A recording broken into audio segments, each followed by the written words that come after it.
and welcome back to Shadows over Loathing. Last time we traveled a bit and discovered that we didn't have enough abilities to do basic stuff at the next step in the main quest line. So instead we decided, as we've gotten the map, to go wandering and basically go for every other side quest rather than the main one. We're currently on a quest for a guy sitting on a post box. He needs some snacks. And no, he can't come down. Ah, biscuits. In an alleyway, you encounter some poor street urchins struggling with their math homework. Don't have the stats for it. Ooh. Grab a case for Marvin. Boop. Oh, that was easy. Now, as you also will remember, we only have two sets of shoes. One that only is on one foot, so a single shoe, or a pair of sandals combined with glockenspiels. So it's gonna be a bit noisy, but you know. Oh, a similith, a spire of petrified flour. Yoink.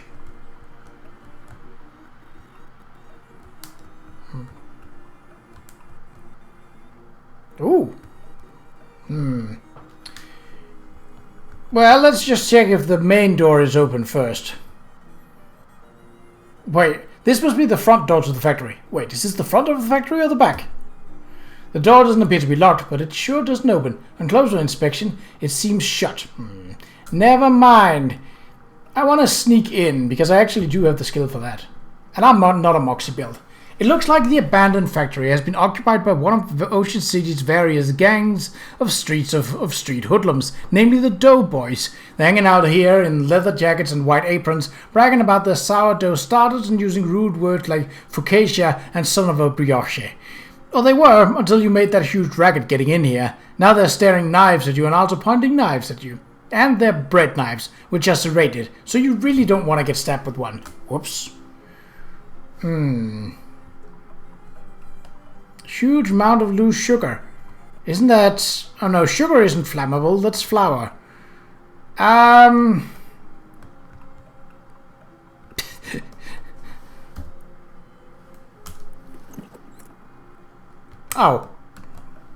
Do some cooking.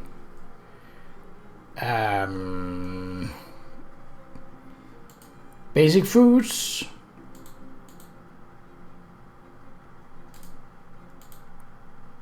Stop cooking, okay. Items? Yes, miscellaneous mana and rich flour. Oh. Iron pumpernickel. That could be good for getting some extra regeneration on top. Can we make more of that? No, we cannot, because we don't have any more magical flour. We haven't eaten, so let's actually do this. Iron pumped. No pain, no gain, bro.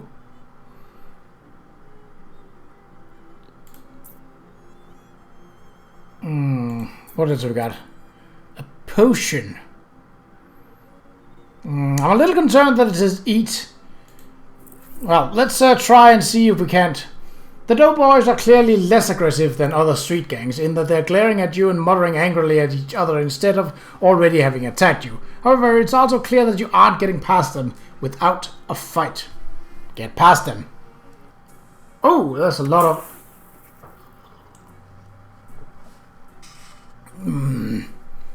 I don't have good means of healing.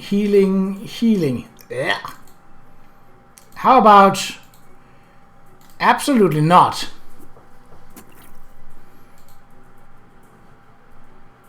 Oh, I can throw 2 stones now. Well, that makes this a lot easier. Yeah, let's make sure that they don't have any healing. Oh, that's annoying. So these are only the ones that are dealing damage. This guy just lowers my... Oh no, now he will deal damage. And he intends to do it to my turtle. Why? Asshole! 13, 15, 15. Okay.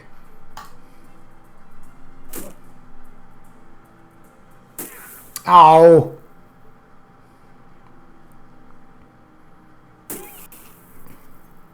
Really dislike that. Really dislike that. Really, really, really dislike that.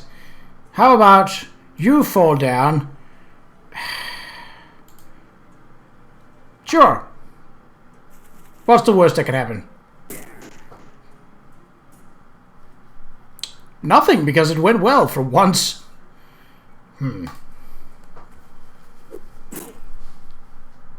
That damage is a little low, but 4 physical damage.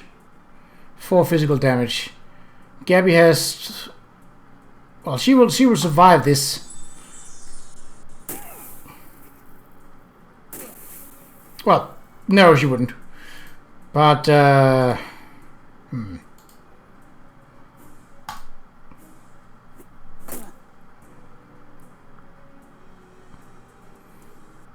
Yeah, because of my regeneration, I think I think we should be fine.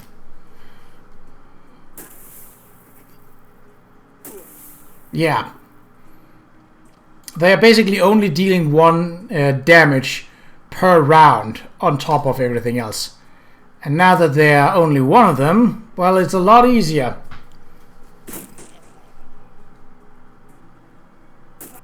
Because now, you can't out-damage me.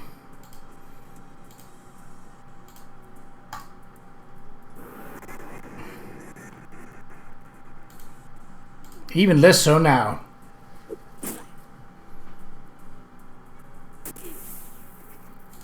Oh, I think we... Oh, well, there's no reason not to throw a rock.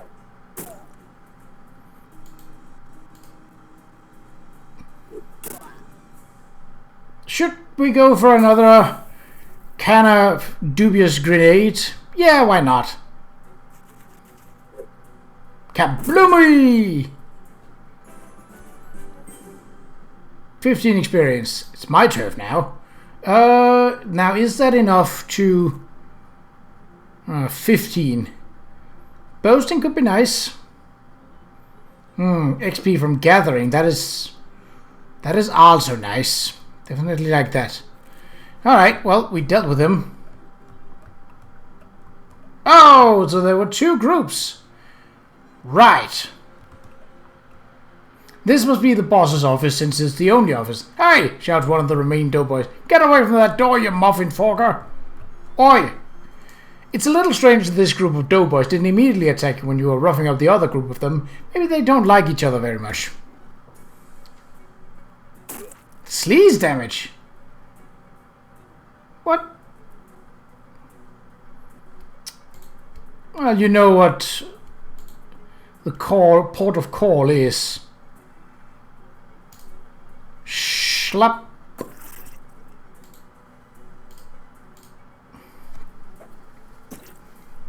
No healing.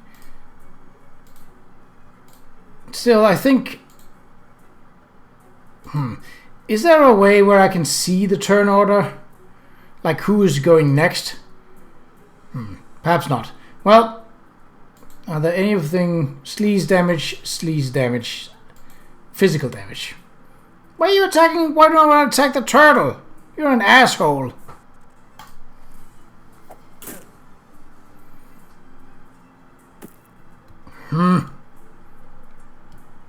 Don't tell me. Okay. There we go. No healing for them.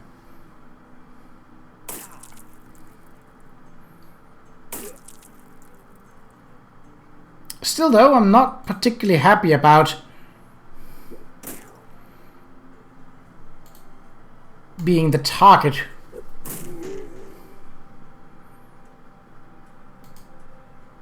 Uh, 16 and they deal 6 each turn. Well, they don't have a lot of hit points, so...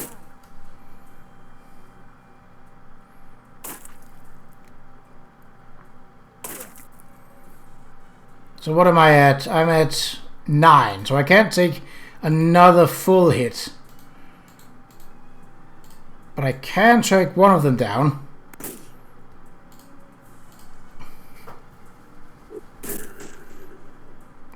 And blammo! And the turtle grows stronger. I do bring a lot of heat. Alright. Go into the boss's office. The leader of the doughboys, identifiable by the fact that he has a greasier hat and more rivets on his jacket than the other doughboys, if not by the fact that he's in the manager's office, doesn't notice you when you enter. He appears to be focused on several large piles of wet bread dough lying on the ground around him. Weird. Now maybe we don't need to fight him. But he's probably not so dense that you can get any closer to him before he does. What the... Who the hell are you? Helva isn't really great. Probably not the best idea. Hi there, I'm Rainbows, and you are... He scowls angrily, trying to decide whether between yelling at you to get out or bragging about himself. I'm Ross Doham Sayabata, the best baker in this city. Nice to meet. Now get out. What are you doing with these piles of dough? Not that it's any business of yours, but I'm perfecting my recipe for bread golems. Soon I'm gonna be running this town. Oh yeah? You and what army? Me. Me and my army and of bread golems. Were you not listening? Probably shouldn't let you get away with this. You'll be lucky to get away with all your arms and legs. Rise, my minions, rise! He waved his arm wildly, and the bread dough around him congeals into two large bread golem. Uh-oh. What? Okay, that's not too bad. Can I get my turn now? Oh yeah, no Healy. How much hit points do they have? 7. That's not too bad. And he has 20. Okay, that is a little bit bad. Okay, let's start by throwing stones. And... yeah, let's just bring them down. Because this guy has already moved up here. Really? Okay. Well, I might be able to... for Dagon to survive this. Nope. He still only has 6 hit points.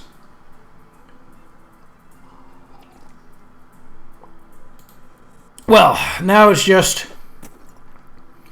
you and me. Grenade! To my face. Alright, well, that didn't go as planned, but it's alright. Because I have regeneration and Gabby, as her name is, can heal me. There we go.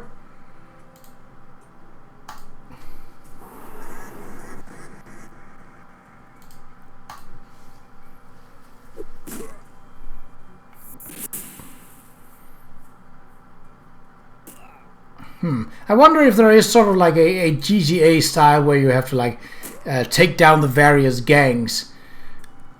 That could be fun.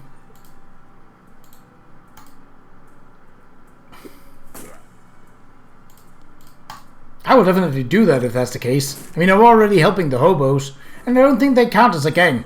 You won. Looks like those golems were only half-baked. Sayabata's pants.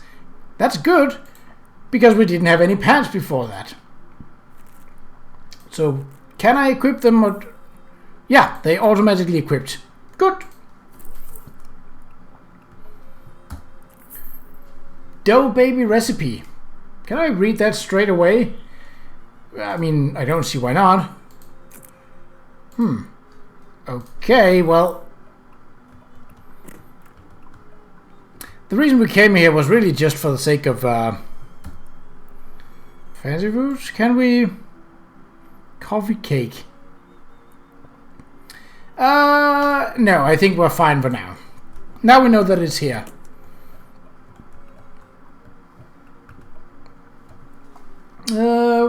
Yes, now we want to go back to Marvin. You take a wrong turn into an underground coffee house just as a thinly mustachioed man demands any decent person to defend the formal vulgarity of Joyce's Ulysses. Can't do that, sorry. I was looking for experience. 27. That's an odd number. Well,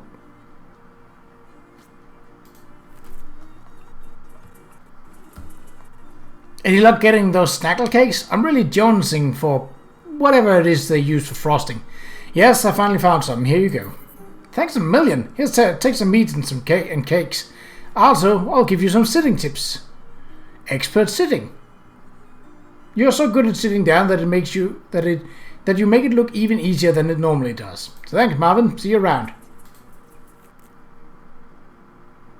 Okay, so that's just a standard up +1 Moxie.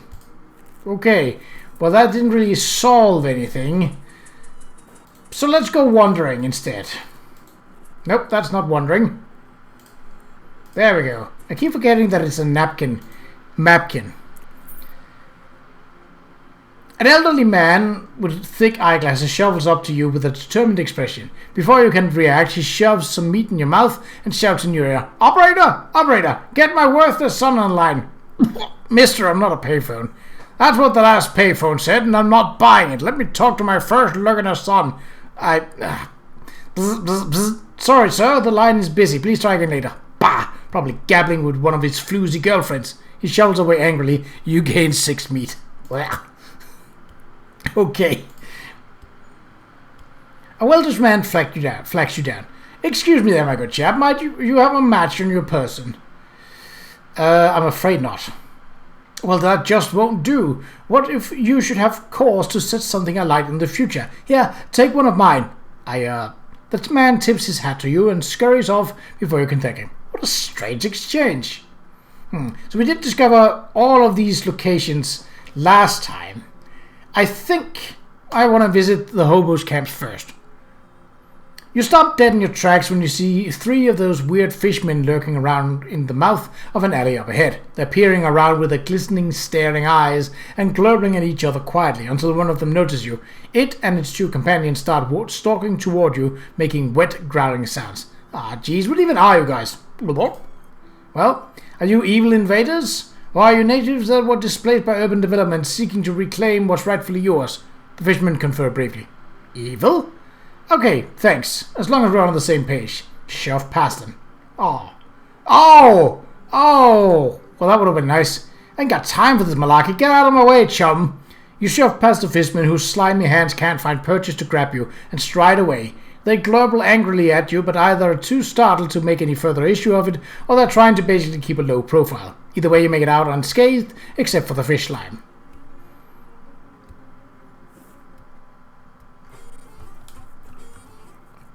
It's Howie, the hobo you met in that boxcar last night.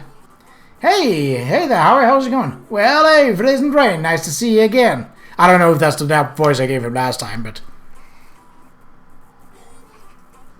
Looks like that rumor you heard about our hobo camp turned out to be on the level. Oh, sure, the old hobo code is pretty trustworthy as a general rule. You're pretty good in that harmonica, Howie. Thanks, you want to know my secret? Sure. I have only one hobby and all the time in the world to practice it. Ha! Alright, well.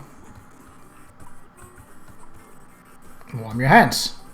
Ah, that's nice. This guy is in a state of washboard-induced ecstasy.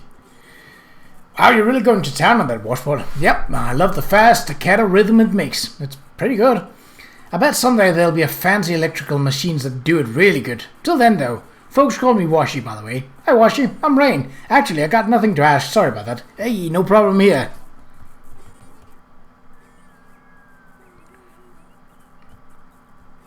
Probably shouldn't mess around here. You'll wake people up. Okay. Anything further back? No? Okay. Grub. Cryptography. The hobo you met at the abandoned grocery store is slouching around and generally staring off into space. Hey, hi there, Samuel. How's it going? How are you? Doing fine, thanks. Were you able to find any work? That's a shame. Right, yeah. Don't let it get you down. How's the camp treating you? Yeah, it seems nice. Everyone's really friendly. That's great. Community is real important. It's definitely better than standing on an abandoned street corner. I don't suppose there's any chance of a punchline where you suddenly say something really elaborate and completely understandable, is there? Yeah, just checking. Okay, see you later. It's Gus, the guy you met in the rain when you arrived at Plunkett Street. Hello, Gus. Well, hello there, Rain, I believe it was. Hello there, Rain, I believe it was. That's right. Always a pleasure to have another run-in with a friendly acquaintance. It's nice that the rain cleared up. It is nice. I do enjoy the rain, but I also enjoy dry clothing. So, you're the kind of guy that's comfortable in any sort of weather, eh? Yeah, I do my best. Can't stop a rain cloud by crying, after all. In fact, when you get right down to it, it's pretty much anything that happens to a person can be considered weather of a sort. Huh, that's real philosophical. Old Gus says if you can find the pleasure in any circumstance, you'll never be a sufferer of misfortune. Gosh. Profound. This hobo lady that you haven't met yet. Hello there. Why, hello there, dearie. I don't believe we've been introduced. I'm Veronica. Hi, I'm Rain. Can I offer you a cup of tea? It's homegrown, so to speak. You found tea leaves around here. Just about any leaves can be tea leaves with the right attitude.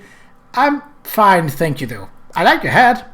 Why, thank you. I grew it myself. The flowers, the whole thing. I'm trying to grow some socks as well, but they're much trickier. I can imagine. Are you the king of the hobos? This hobo is wearing a handmade tinfoil crown. Hello there, you must be the Hobo King. The crown gave away, I presume? Yep. Well, you're absolutely correct. I am the Hobo King, though to foster a more familial air, I permit my subjects to call me Johnny. Nice to meet you, Johnny. I'm Rain. What can I do for you, Rain? I've got a question. Where are you from? Hoboken. Of course you are. Hey, don't touch that telephone. Royal use only. The phone isn't actually connected to anything. Don't let it hear you say that. Right. Cryptography. Ooh. Bewildered array of partially redacted nonsense. Wow, you haven't seen one of these in ages. Whatever it is.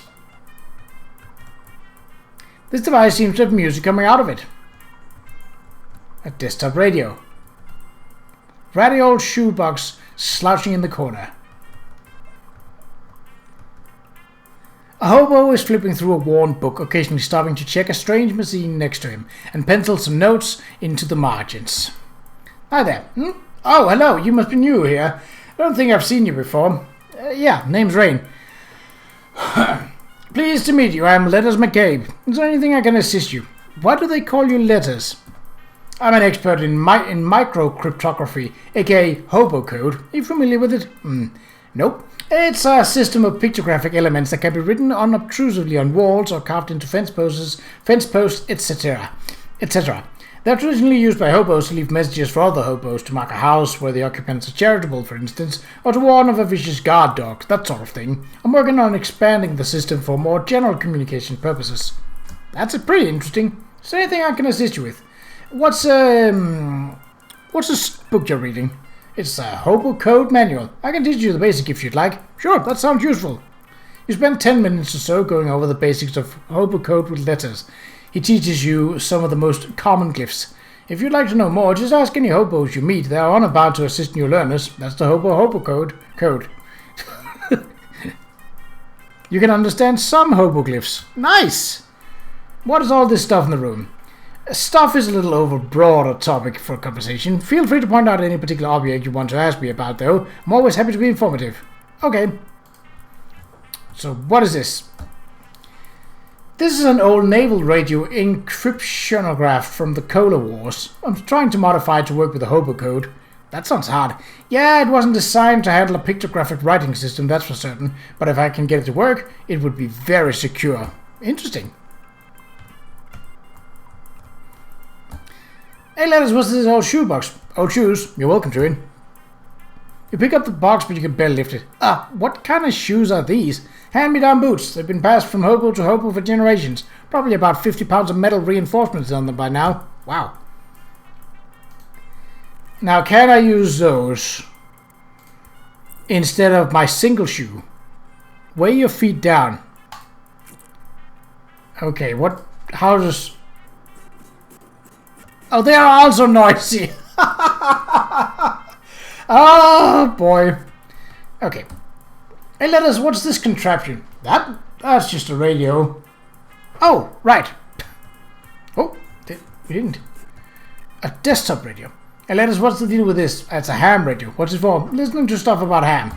Gotcha. This is definitely not better.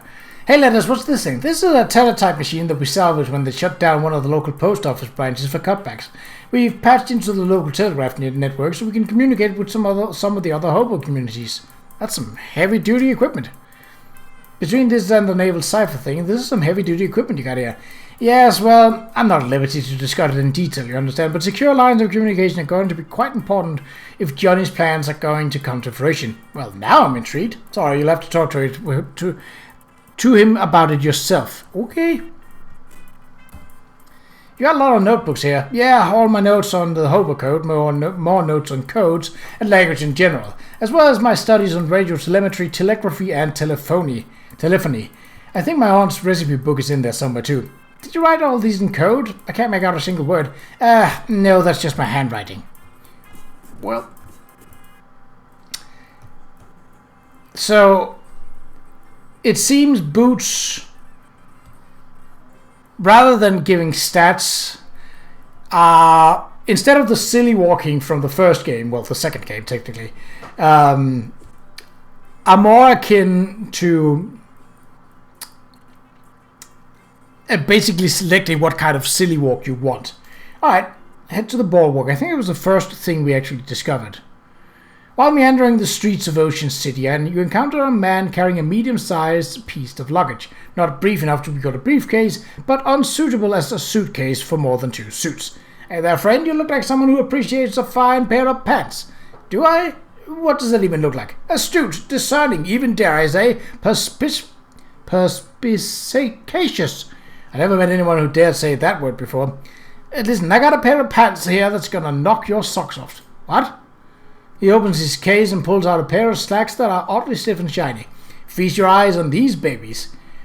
What's up with them? Waxed, guaranteed grief-proof, and they're yours for only 20 meat. Sure. Great. This is one pair of pants you aren't gonna regret. Whew, and that's my rent for the month dealt with. Thanks, pal. Mrs. Brewster's a real stickler. Mrs. Brewster? Yeah, she runs the boarding house that me and a bunch of the other guys stay in whenever we're in town. If you ever need a room, you could do a lot worse. Mrs. Brewster's home for traveling salesmen. I have a room, but maybe I'll check it out. Maybe.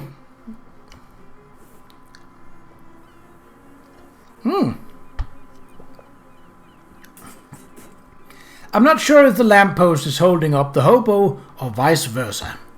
Hi there, I'm Rain. Well, hey there, pleased to meet you, Rain. I'm Dusty. No? What's up, Dusty? Oh, nothing much, just hanging around. I was gonna run a 3-card Monty down here on the boardwalk, but that didn't pan out. Why not? Well, there's a fella already running a game down the way, and I prefer not to step on his toes. Just a matter of professional courtesy, you see. I see. And also, 'cause Connies get real scary about that kind of thing, and I ain't looking to be murdered anytime soon. Any way I can help? Well, that's real kindly. I was thinking of looking for a different corner. Can you spare a nickel for a cup of joe to get my feet moving? Sure. Thanks, pal. You're a real good egg. Is there some sort of fortune teller? Tony Fiasco hat photographer. A grouchy-looking guy is standing under the shade of this tiny building's eaves. He glares at you silently. All right. First aid.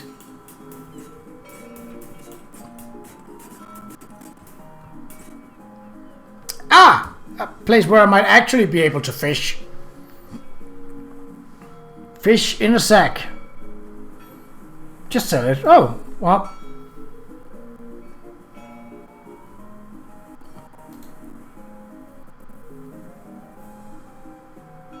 Ooh! Crusty ring. Well, I think... uncrust. Nice. Makes it dangerous to be near you in combat. What exactly does that mean? Right, well, okay. We don't need healthcare, and we don't really need any of that. Let's start with the first tent. You enter the dimly lit tent to see a teenage girl dressed as an old woman sitting at a velvet draped table. She points to a sign on the wall that says, Tarot readings, 50 meat. Complaining about the price, yeah. 50 meat is a little steep, isn't it? I could buy 7 and 6, 64th gallons of gas for that much. She stares at you and points at the sun again. Not just now, thanks. Maybe some other time. I think we've used all our time for this episode. So, until next time, take care.